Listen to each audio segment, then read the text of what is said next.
Good morning, Earthlings. How you doing today? Welcome to First Contact Radio. Let's check out our cosmic weather for today, see what we've got to deal with. Solar wind, 476.9 kilometers per second. Planetary K index at 2, could get as high as a 3 next 24 hours. Got that same old coronal hole right here. Hasn't really done much change.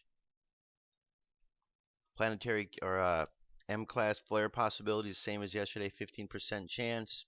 And things really haven't changed as far as geomagnetic storm activity.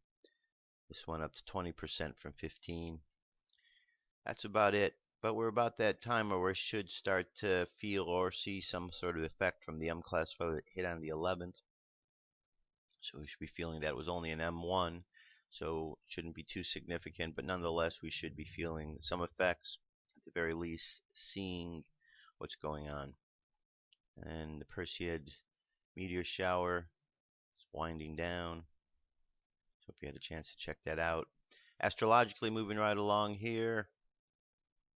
Right here today, we've moved into one complete sign for the moon sign, Cancer. Cancer is a water sign. So we've got water, unconscious. Conscious mind is Leo, the sun. Leo, which is fire.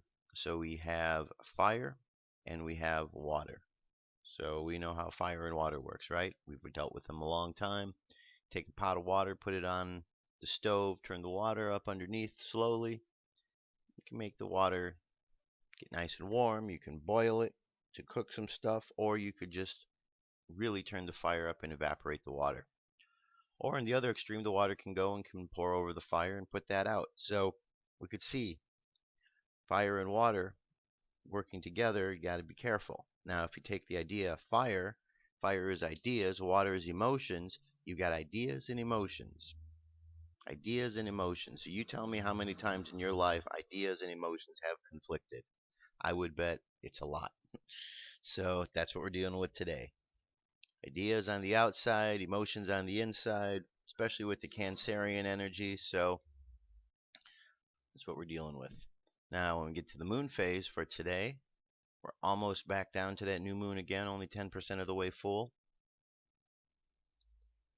And on the Mayan Oracle, we are at the 13th position. 13th tone is called the cosmic tone of endurance. So here we are at the 13th position. The kin for today is right here, the mirror. So today would be the cosmic mirror guided by the wind, which is right above it. Cosmic mirror guided by the wind, and the supporting cast members. You got the star, you got the dragon, and you got the knight. Alright, phrase for today is I endure in order to reflect transcending order. I seal the matrix of endlessness with the cosmic tone of presence. I am guided by the power of spirit. Now, because today is right here at 13, and then we do the jumping point off of the 13 because each wave spell is 13 days. Starting a new wave spell tomorrow, the wave spell is just the very next symbol. So today is the 18th symbol, the mirror. So tomorrow is the 19th symbol, which is the storm. That means the next 13 days are going to be the theme of the blue storm, which is right down here, which is a gathering of energy. Okay? So that's what we're dealing with at the moment. Today on the Gregorian calendar, it is the 14th of August, and it is the year 2012. The year hasn't changed. We're still at the same year. Okay, now 9/11. Continuing on, here's another piece. This is called Inside 9/11 7 Facts. There's a lot of 9/11 stuff out there, believe me. People have been researching this for a while. And if the government just bothered to research this just a fraction of the amount that the people have been researching it, what they would find would be probably pretty fascinating. Here we go.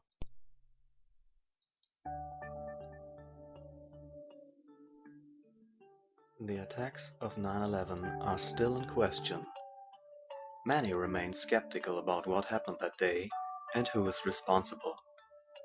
Bin Laden and Al-Qaeda? Or someone else?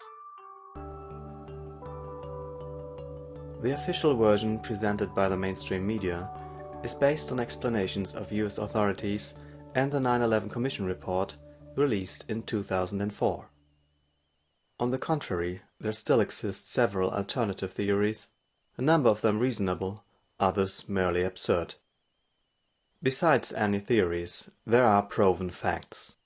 7 of them shall be presented here.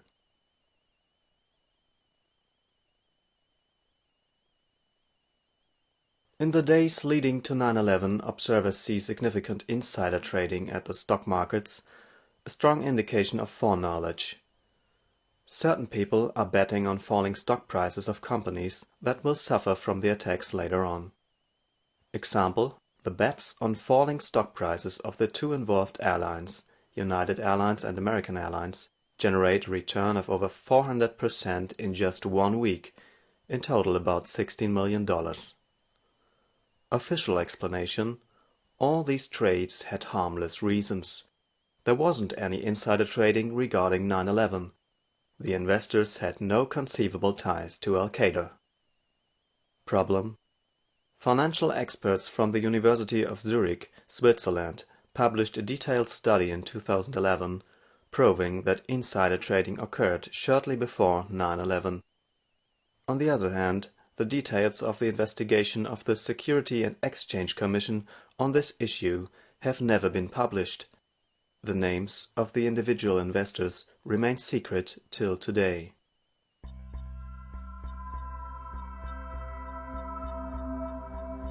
On 9/11, 2 towers of the World Trade Center in New York are hit by planes and collapse later on. But in the course of the day, a 3rd skyscraper, the over 170 meters high World Trade Center 7, also collapses, totally symmetrical, precisely in its own footprint, without being hit by an airplane. Official explanation: according to the final report of investigation on this, published in 2008, the collapse of World Trade Center 7 was caused by fires, which were started by falling debris of the 2 other collapsing towers. Problem: never before or after 9/11 did a steel-framed high-rise building collapse in this special way because of fire.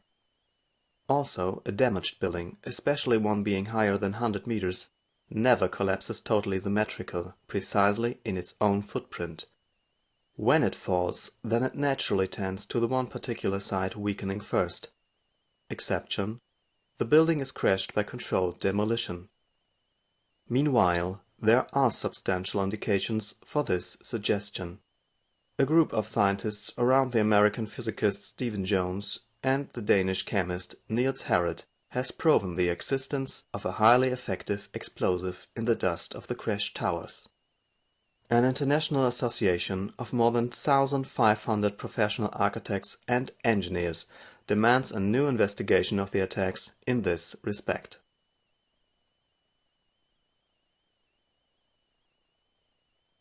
In total, 4 planes are hijacked and crashed on 9/11. None of them is intercepted by a fighter jet. Official explanation: the military didn't expect the suicidal hijacking of inbound flights. Therefore, the air defense had to be improvised on that day.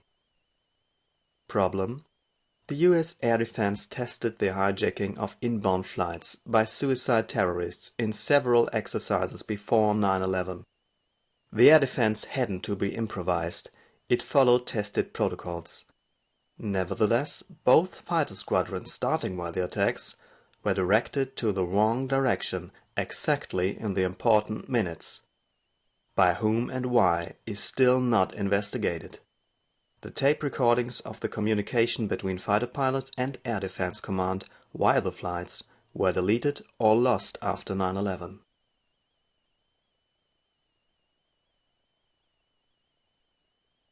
Precisely on the morning of 9/11, a wide-ranging exercise of the air defense is taking place.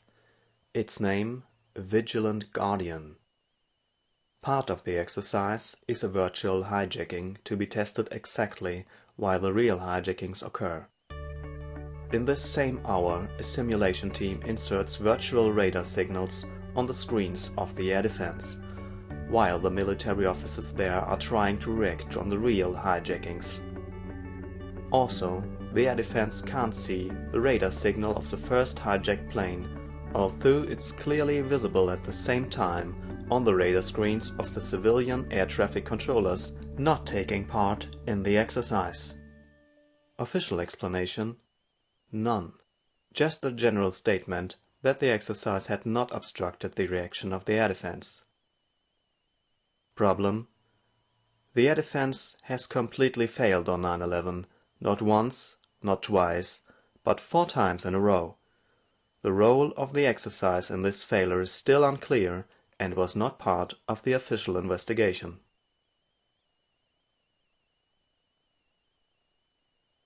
The third hijacked plane on 9/11 takes off from Washington and will be directed into the Pentagon right there. The distance between airport and target is just a few miles. Nevertheless, the plane starts flying about 250 miles to the west, before it turns to the opposite direction. Exactly at this turning point is a small zone of poor radar coverage, a so-called radar gap. That's why the plane is disappearing for a while from the screens of the air defense. Right before the Pentagon, the plane is maneuvered in a further, very precise and skillful way. It makes a sharp 330-degree turn while losing altitude extremely fast at the same time, and then crashes with top speed exactly in the first floor of the Pentagon. Official explanation? None. Problem: how should the alleged hijackers have known that the radar gap existed, where it was located, and when they would have arrived there? What sense did it make for them to fly a detour of roughly 500 miles? Finally, the huge skills of the alleged pilot, whose flight school teacher said he couldn't even fly a Cessna safely before 9/11, appear almost incredible. All anomalies mentioned could easily be explained if the plane was remotely controlled, but this was never officially investigated.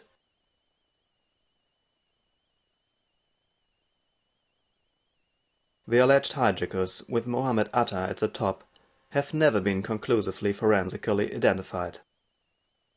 The remains of most passengers of the 4 flights were identified by their DNA found at the crash sites, but not the remains of the 19 alleged terrorists. Allegedly, their relatives hadn't provided DNA samples for comparison to the FBI's investigators. Furthermore, the flight manifests were only partially published and are inconsistent with the claimed hijackers. Official explanation? None. Problem? Just this.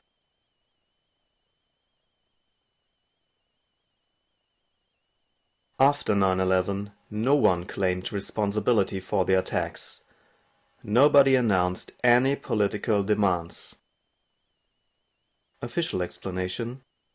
Osama bin Laden has claimed responsibility for 9/11 in a video. Problem? Immediately after the attacks, bin Laden made it clear several times that he had nothing to do with 9/11.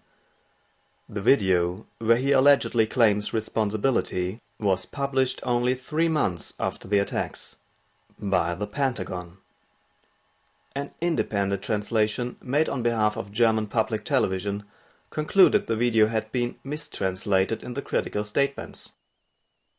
Furthermore, the FBI admitted in 2006 that it had no reliable evidence connecting bin Laden to 9/11.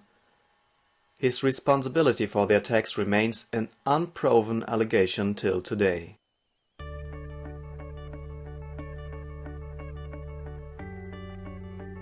The journalists in the mainstream media are not less intelligent than other people, but they're also not more courageous. Imagine you were a journalist for a big TV station and would get to know these facts. The scientific proof for insider trading before 9/11, the indications for a controlled demolition of the towers, the lack of evidence for the connection of bin Laden to the plot. What do? You know for sure, once you question the official theory seriously, you will be named a conspiracy theorist. You also know, at this moment your career will actually be over. Colleagues and bosses will separate from you. Possibly you even lose your job. Is this worth it? Do you want to risk getting in serious financial trouble just because of his story? Or wouldn't you rather like to wait till one of your many colleagues dares this first step, and then follow? Such thoughts are unpleasant for everybody. For a journalist they mean that he accepts to give up on his professional ethos just for material safety. Nobody likes to think about such things for a long time. One rather tries to avoid this inner conflict. That's why the journalist starts looking for evidence supporting the official theory. He doesn't want to investigate the alternative theories, he wants to refute them. If they're wrong, then of course everything would be fine again. As strange as it might seem, there's a natural tendency to repress all facts contradicting the official theory. One doesn't want to deal with them. That's the situation today.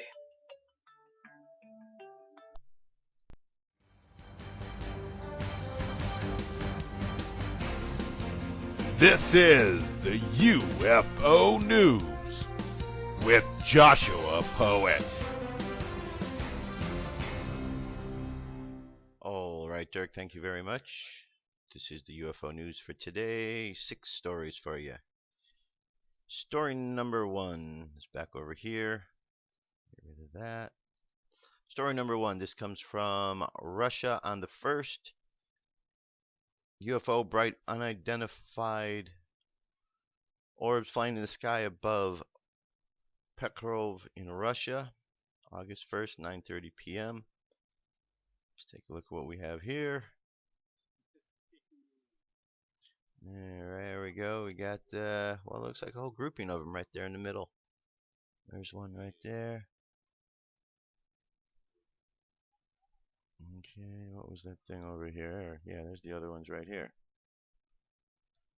This one's trying to catch up with the grouping. You see there was some over here.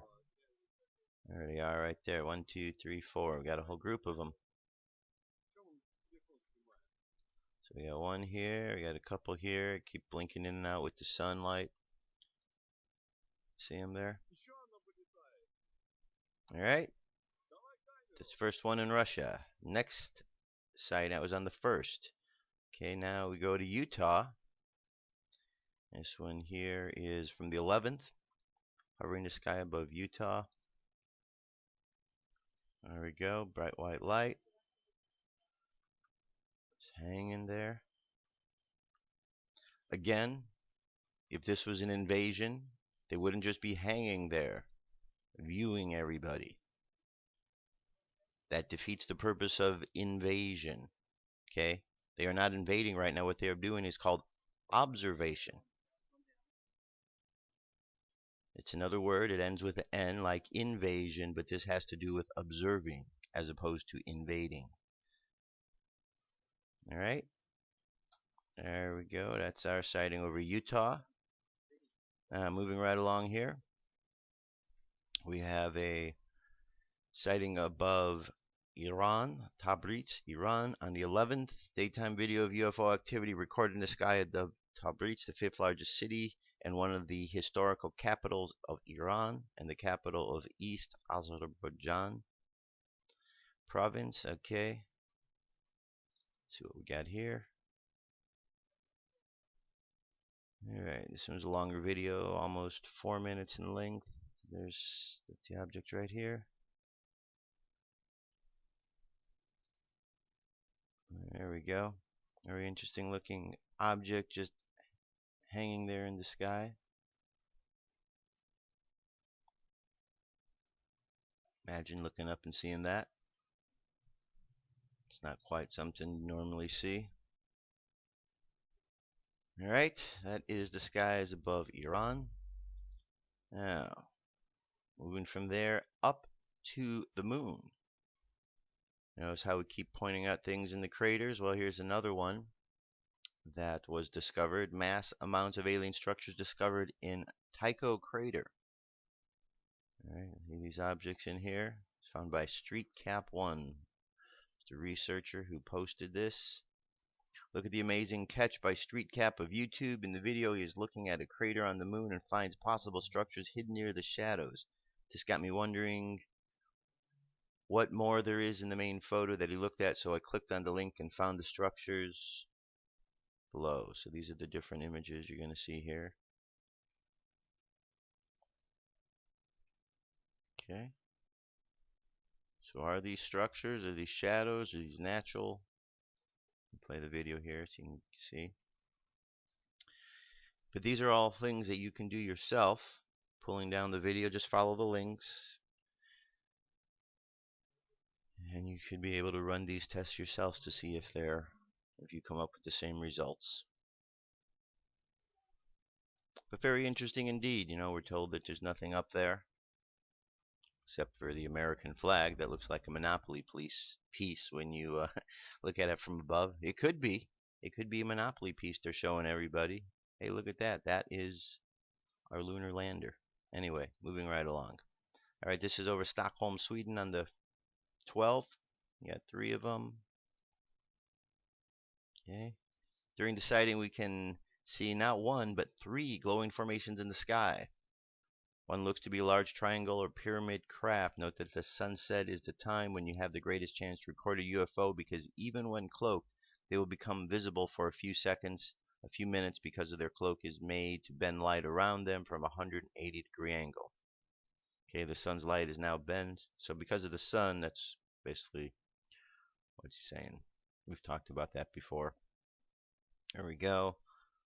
And this is a ship possibly that is cloaked, but as the sun is setting in the way the light is wrapping around the ship, it takes them out of cloaking for a short duration. Alright. So it looks like we got 1 here, 1 here, 1 here. Again, observing, not invading. Alright, then our very last UFO information comes to us from the Antarctic. Neumayer Station, Antarctic, South Pole. There was a sighting that was there. Said over the weekend, controversy was erupting around the UFO sighting just above Neumayer Research Station in the South Pole. Conspiracy theorists were in high gear speculating as to what the video captured. It all started when a webcam that records daily activity captured a UFO just above the facility. Some were arguing that it was an alien craft, that it was providing some sort of secret assistance to the scientists. Others were speculating that it was simply a weather balloon, while the more sinister of the bunch hypothesized it was some sort of secret military weapon. Oddly enough, no one seems to have stepped forward saying it was a weather balloon or any other conventional piece of equipment. Alright, so here's what you're going to see here. And let's take a look at it. As you can see, it's only 1:20.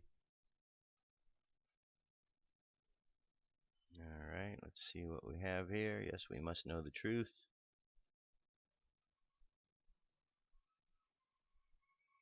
Alright, here we go. The object in question is going to be right here in the middle. We got something out here. Okay. What is that is the question.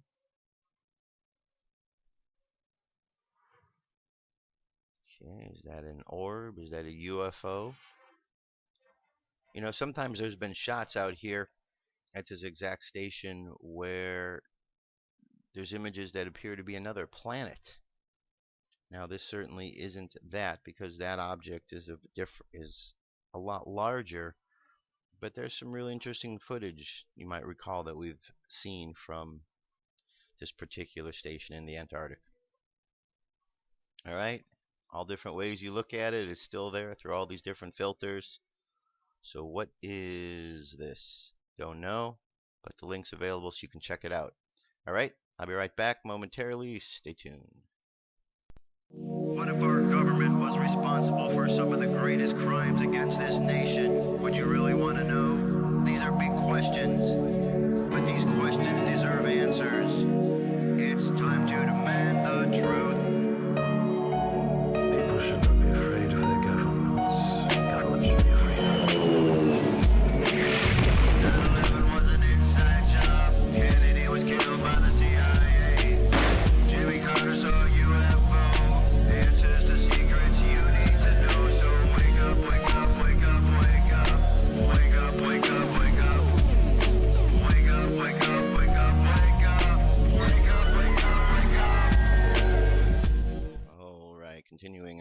Wake up, wake up, wake up. Alright, here we go. Ready for some Dr. Paul? Well, ready or not, here he comes. Alright, this is Legalize Competing Currencies. This is Ron Paul's weekly update. Let's listen to this. Hello, this is Ron Paul with your weekly message for August 13th. I recently held a hearing in my congressional subcommittee on the subject of competing currencies. This is an issue of enormous importance, but unfortunately, few Americans understand how the Federal Reserve and the Treasury Department impose a strict monopoly on money in America. This monopoly is maintained using federal counterfeiting laws, which is a bit of a stretch.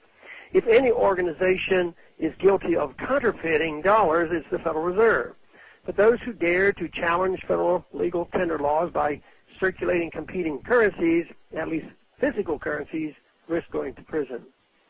Like all government-created monopolies, the federal monopoly on money results in the substandard product in the form of our ever-depreciating dollars. Yet governments have always sought to monopolize the issuance of money, either directly or through the creation of central banks. The expanding role of the Federal Reserve in the 20th century enabled our federal government to grow wildly larger than would have been possible otherwise. Our Fed, like all central banks, encouraged deficits by effectively monetizing Treasury debt. But the price we pay is the terrible and ongoing debasement of our money. Allowing individuals and businesses to use alternate currencies, especially currencies backed by gold and silver, would expose the whole rotten system because the marketplace would prefer such alternate currencies unless and until the Fed suddenly imposed radical discipline on its dollar inflation. Sadly, Americans are far less free than many others around the world when it comes to protecting themselves against the rapidly depreciating U.S. dollar. Mexican workers can set up accounts denominated in ounces of silver and take tax-free delivery of that silver whenever they want. In Singapore and other Asian countries, individuals can set up bank accounts denominated in gold and silver. Debit cards can be linked to gold and silver accounts so that customers can use gold and silver to make point-of-sale transaction, a service which is only available to non-Americans. The obvious solution is to legalize monetary freedom and allow the circulation of parallel and competing currency. There is no reason why Americans should not be able to transact, save, and invest using the currency of their choosing.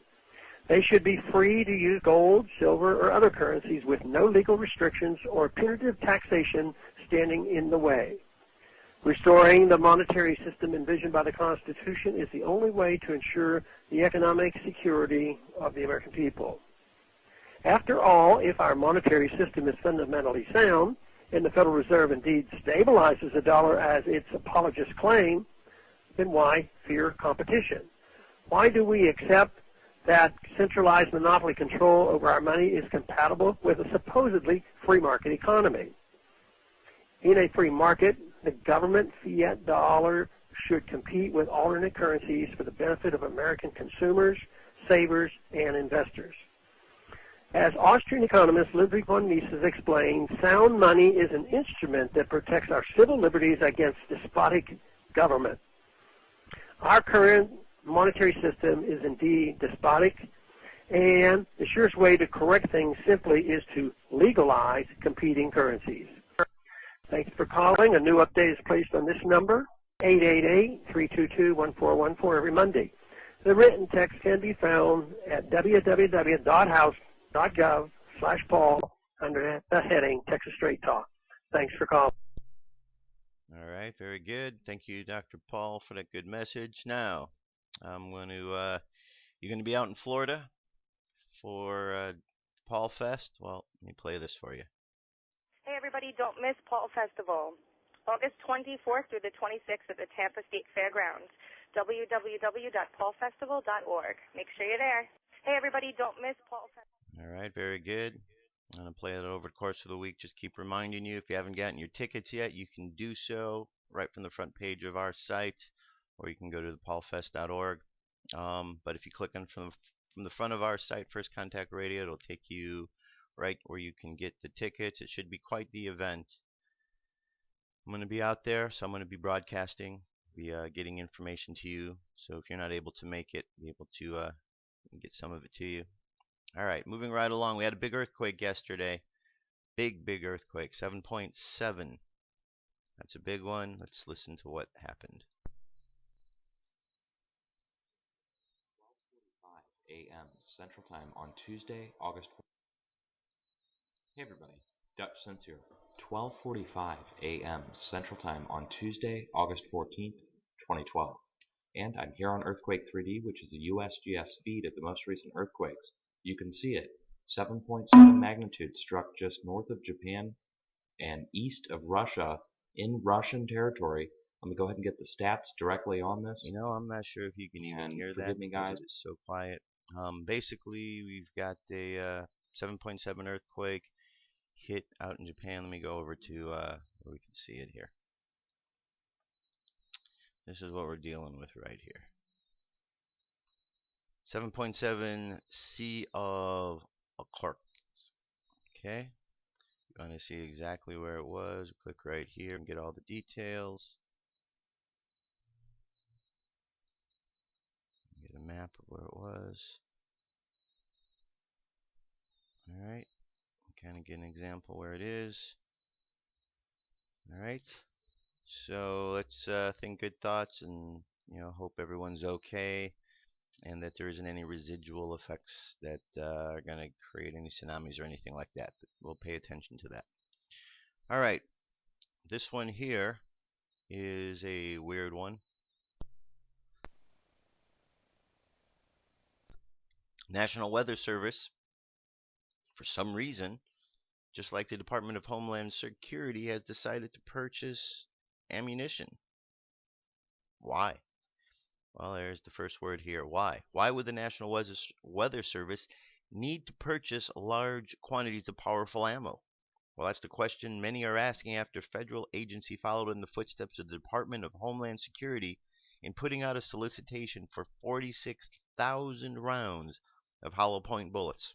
A solicitation which appears on the FedBiz Ops website asks for 16,000 rounds of .40 S&W jacketed hollow-pointed bullets noted for their strength to be delivered to locations in Ellsworth, Maine and New Bedford, Massachusetts.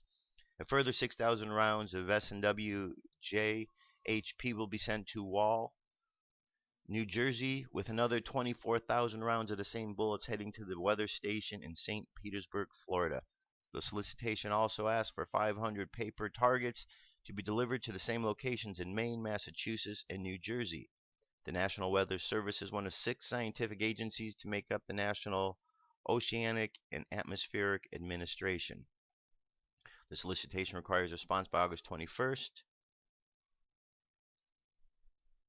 Why does the Weather Service need all of those hollow point bullets?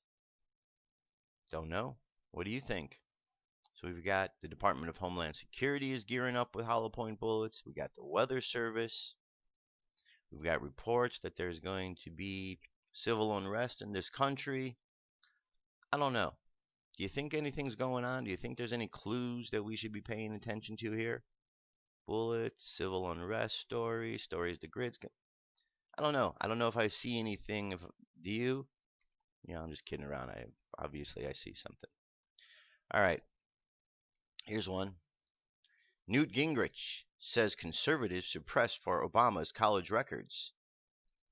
Former Speaker of the House Newt Gingrich told the Daily Caller that conservatives suppressed President Barack Obama to release his college academic records. I think every Obama request for transparency should be met with, "Do we get to see your senior paper at Columbia?" Gingrich said when asked about the topic during the interview with reporters at the Daily Caller on Friday. I think the movement ought to be beating him up every morning, Gingrich says. Well, I got a question here. Do you think Newt just found out about this? Do you think this is like brand new news to him? Or do you think the times when he was up there on stage in all these debates, do you think he knew that there was something suspicious about Obama then? Because for some reason, he didn't mention it. He seemed to wait till now to mention this. But he must have known then, right? Because he does have access to the same news we all do. A little bit weird, don't you think? I mean, it's not really weird because we all know that they lie, but I'm sure he knew then, so why is he saying something now? Obviously, saying something's going to benefit him. We know how these politicians are. All right, here we go. This is about the Olympics and some of the symbolism that was noticed during the closing ceremony. So let me look at this right here. Illuminati occult symbolism in London's Olympic closing ceremony. I want to take a look at just that phrase itself. Illuminati occult symbolism. We all heard about the Illuminati, the secret organization. Not so secretive because we know more and more about them. But the word occult is the word which means hidden. And symbolism, well, we understand what symbols are. They're pictures or images that represent something else. So basically, even though this sounds all spooky, Illuminati occult symbolism, it's just basically hidden symbols of the Illuminati. Like gang symbols, club symbols, kind of like they're marking their territory. It's not like these are necessarily all bad symbols. It's just symbols that show that their club, the Illuminati, is putting their imprint all over everything. And they're doing it in such a way that they use the symbols to communicate to each other and those that know. But for those who don't know, they're just clueless because they don't really see anything. They just see a symbol. But if you don't know what the symbol means behind it, it's just a symbol. And of course, a lot of people get afraid when they hear the word occult because they think it means something bad. It's a word which means that which is hidden. That's it. That's it. There's nothing satanic attached to it. There's nothing. That's the value that comes later. The word itself means that which is hidden. So let's go look at some of these hidden symbols that were there. Okay. British celebrities popped up dead and alive, one after another, to entertain the masses, making them feel safe and free to forget about the mega security initiative undertaken for the games, and how much Big Brother equipment will remain intact for everyone once the game ends. Okay, we see the black and white checkered. Again, it's not really anything you would think of, but Masonic symbology to show who's behind things here. Again, black and white. More of the same theme here. Alright. Of course, we know the imagery here of the pyramids. And we got the people all making the pyramid here. The world, all the world flags gathered together and building the pyramid, rebuilding the new pyramid. Is that what this is? All symbology. New World Order. Look, the New World Order is not necessarily going to come and smack people upside the head and make people obey it, because there's far too many people in the world. It's going to come in a very delightful way, so people are going to say, hey, I want that. I want to be part of that because that looks cool. That's what they're trying to do. So, unless you're paying attention out there, and I know a lot of you are, but you know a lot of people that aren't paying attention, don't you? I know that you do because I do too. We see them every single day. So, there's a lot of people who aren't going to understand any of that. All right. Here is a story about a test of a supersonic flight. The unmanned experimental aircraft X-51A Wave Rider is expected to fly above the Pacific Ocean near Point Mugu at Mach 6 for 300 seconds today, Tuesday. Alright, Wave Rider right here. See an animation of what it's going to look like. Here, I want to see this. Let's check that out.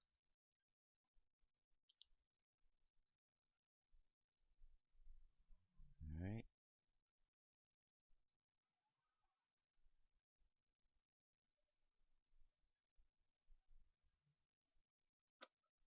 There we go. Look at that. That's what's going to happen. Isn't that exciting? And then it's going to go. Alright.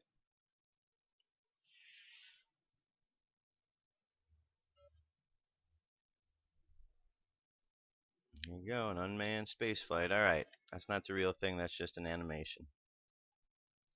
Anyway, so that's what's going on today. I'll let you know how that turned out tomorrow. Alright, I think I just lost one here. Where's that at? Recently closed. Recently closed. There we go. This is what I wanted you to see. 9 tips for food safety when the grid goes down. Okay, we're hearing enough stories about the grid going down, the possibility. So hey, let's know what to do. Recently, 600 million people in India were without power for 2 days. According to news sources, the suspected cause was one of simple supply and demand. More people wanted power than the Indian infrastructure was able to deliver. It was not only lights but lights out for half of the population. Even I have a problem wrapping my brain around a blackout of that magnitude. It is important to note that India, for many, electrical power is a luxury where, according to a recent census, 1/3 of the households do not have enough power to even light a single light bulb. Still, when the grid went down, so did transportation systems, manufacturing systems, communication systems, and of course, household systems. And what about those power supplies, household systems? The first thing that may come to mind is air conditioning in a climate where there is 80% humidity and 90 degrees Fahrenheit temperatures. Sweltering heat can be uncomfortable, yes, but what about the refrigeration? How do you keep food safe when the temperature is 90 degrees and the power grid is down longer than for a few hours? Well, 1. Place appliance thermometers in the fridge and the freezer. After a power outage, check the temperature to determine whether your food is still safe to consume. Safe temperatures are 40 degrees Fahrenheit or lower in the refrigerator, or 0 degrees Fahrenheit or lower in the freezer. 2. Try to keep all your freezer as full as possible. Fill empty juice or milk jugs with water. Keep them in the freezer, unless you need space for food, of course. If the power grid goes down, you can use these frozen blocks of ice to maintain cold temperatures in your refrigeration. Also, in addition, if there are warnings of severe storms on the way, freeze additional water in 1-quart plastic storage bags. They are small enough to fit around the food in the refrigerator and freezer to help keep the food cold and won't make a mess when the ice melts. Another one, have a minimum of a week's supply of ready-to-eat food that does not require cooking or refrigeration. Good idea. Do not open the refrigerator and freezer doors unnecessarily. Have coolers on hand that can be used to store the refrigerated food you think you will need for short term. When the power comes back, check the temperatures inside your refrigerator and freezer. Check each item separately. Throw out any food that has any unusual color, odor, or texture. Frozen foods that have been partially defrosted during an outage should be cooked or reheated to a minimum temperature of 160 degrees. And when in doubt, dump it. And never ever taste food to determine whether it is safe to eat. Alright, this link's available here. It's very important. If something unforeseen goes down like the power grid, well, we need to be prepared. Because what's going to happen when these situations occur, and it seems like they're going that direction, hopefully not, but if they do, there could be a lot of people that are just going to be caught unaware, like a deer in the headlight. Because even though there's been all this preparation going on, it's not everyone who's preparing. It's a lot of people, but not everybody. There's still a lot of people who are pretty clueless, and that's going to be the challenge. So be prepared as best as you can. That way, if a situation occurs, you can let all the people run around like chickens without a head, do what they got to do, but at least you'll be able to sit back and relax and not get caught up on all that. All right, this is from InfoWars, Kurt Nimmo. The latest WikiLeaks dumps reveals that the government now has the ability to grab video from far-flung surveillance cameras located in stores, casinos, and other businesses around the country.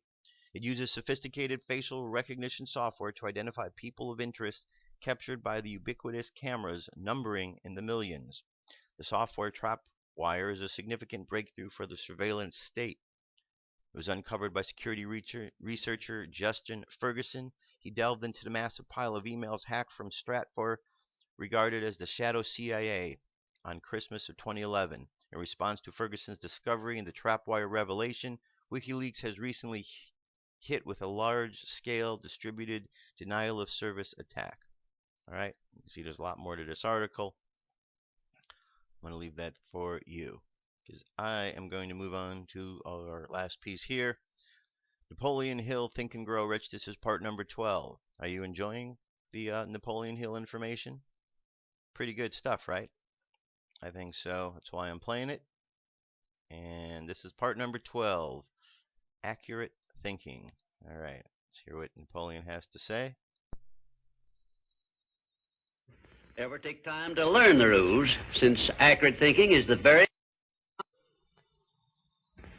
The rules of accurate thinking are so clear and simple that I often wonder why so few people ever take time to learn the rules, since accurate thinking is the very foundation of all successful achievements.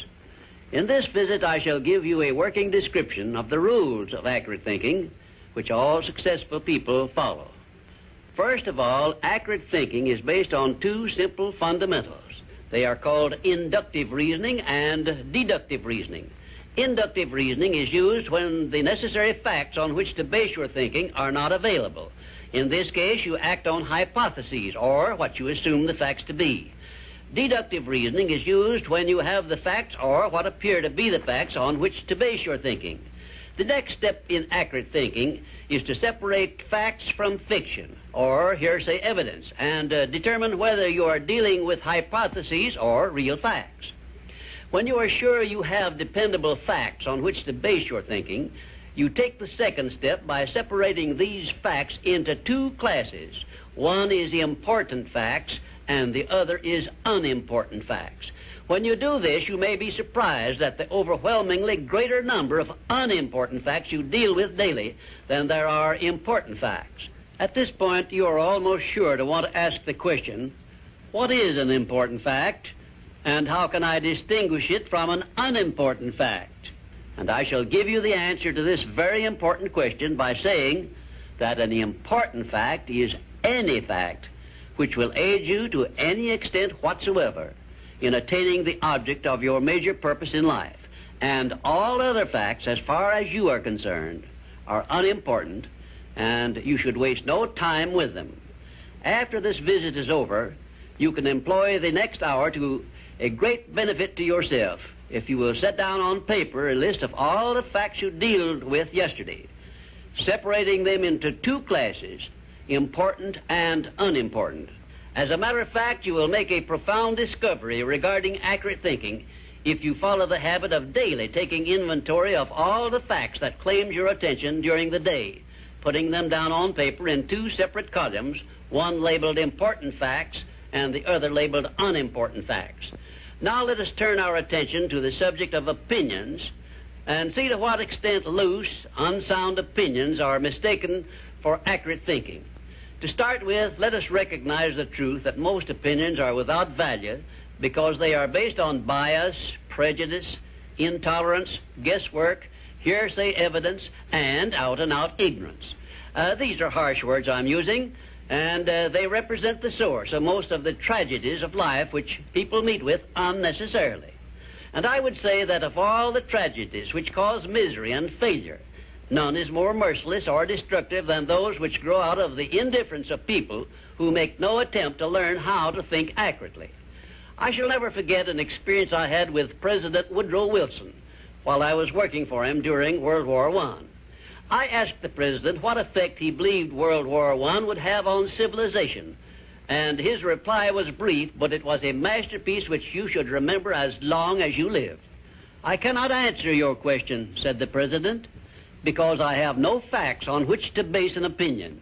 If you will remember Woodrow Wilson's 15-word speech every time you are about to express an opinion about anything, the chances are that you will soon get out of the habit of expressing or even having opinions not based on something more substantial than biases, prejudices, and emotional feelings which often serve as fathers to facts. You will learn, if you observe carefully, that the more successful a person is, the less he is inclined to express wild, unjustified opinions about anything. Also, you must have observed already that the drifters who are suffering with frustrations because they recognize they are failures usually have an assortment of opinions on about everything you can imagine. When I hear someone expressing a definite opinion about something of which I have definite reason to believe he knows little or nothing, I think of an experience I had when I stopped a Quaker on the streets of Philadelphia and asked him the time of day. He took out his watch, examined it carefully, and then in a slow, emphatic tone of voice he said, "Well, sir, according to this alleged timepiece, it appears to be approximately 1 minute and 10 seconds past 12 o'clock. I was particularly impressed by the care with which this Quaker identified the source of his information which he was passing on to me, and I often thought afterward how beneficial it would be if all people who express opinions or give out information would take the time to identify the source from which they were able to speak. I cannot influence all people to engage in this sort of safe thinking, but I can suggest that you give it consideration in connection with this visit on the subject of accurate thinking. Now, I shall give you a simple rule which may help you avoid being misled by unsound opinions expressed by other people. When you hear someone make a statement which your reason cannot accept as being sound, or which you question or should, for safety's sake, question for any reason whatsoever, ask a simple forward question. How do you know? Then stand firm on that question and either force the speaker to identify the source from which he got the information he is endeavoring to pass on as facts, or reject the statement entirely as if it had not been made. And do this no matter who is speaking or what may be his reputation for truth and veracity. Remember, you are given as your richest birthright the privilege of controlling your own thoughts.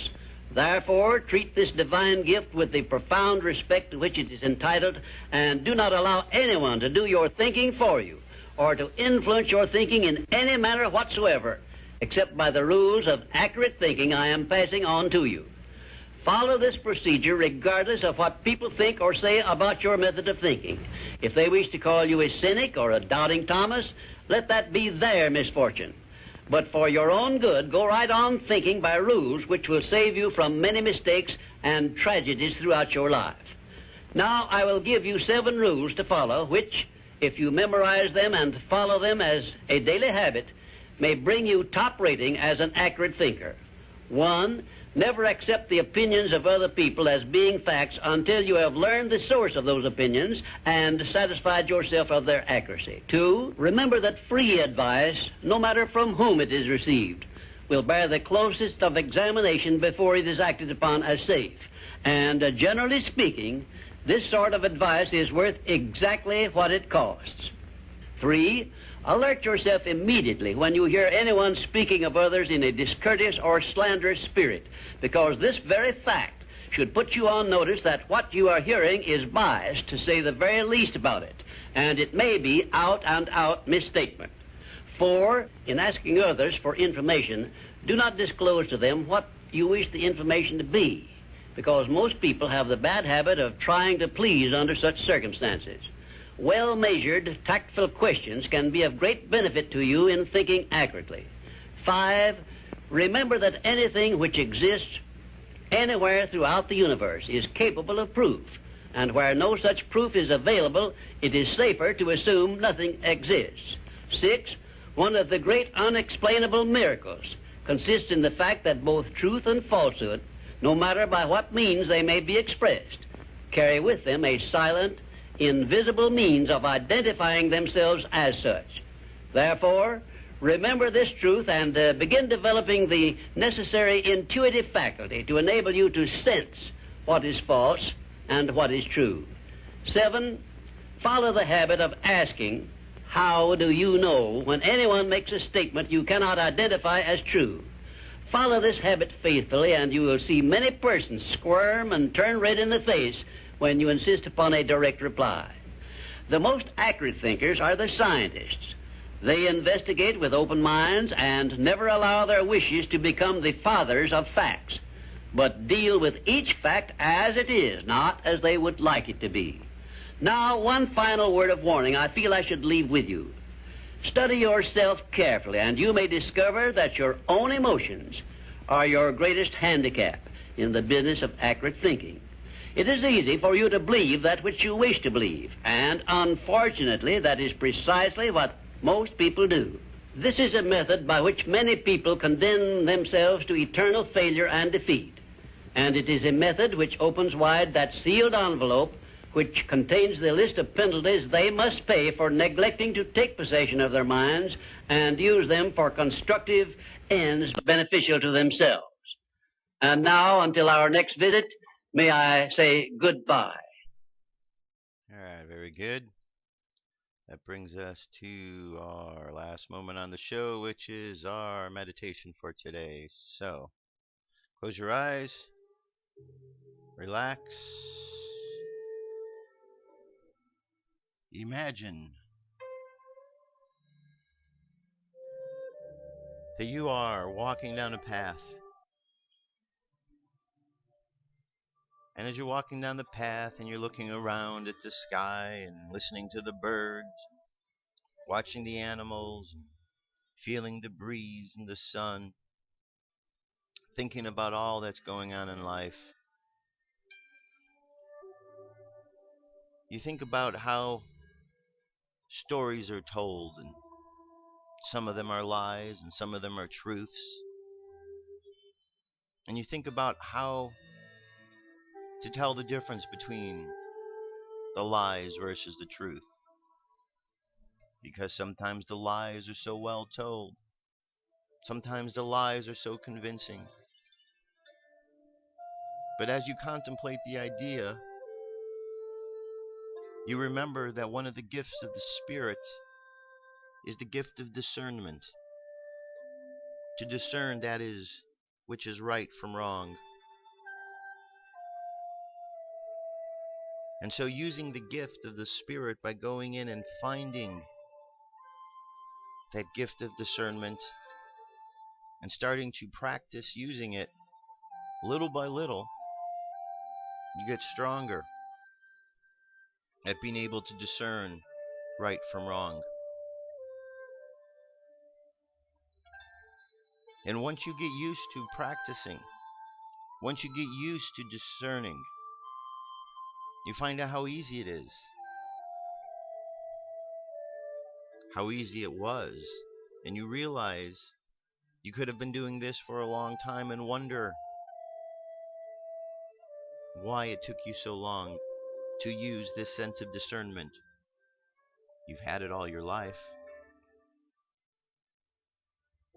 And as you walk through life and you see others making decisions using their sense of discernment,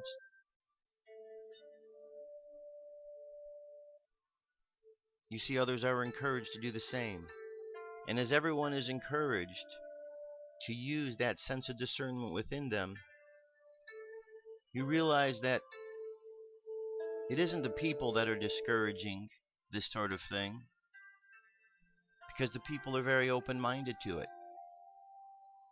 It's the media and the governments and those who are supposed to be the leaders.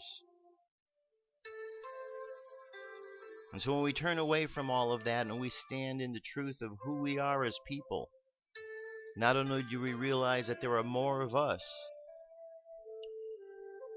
but we realize that the majority of us prefer to use our sense of discernment.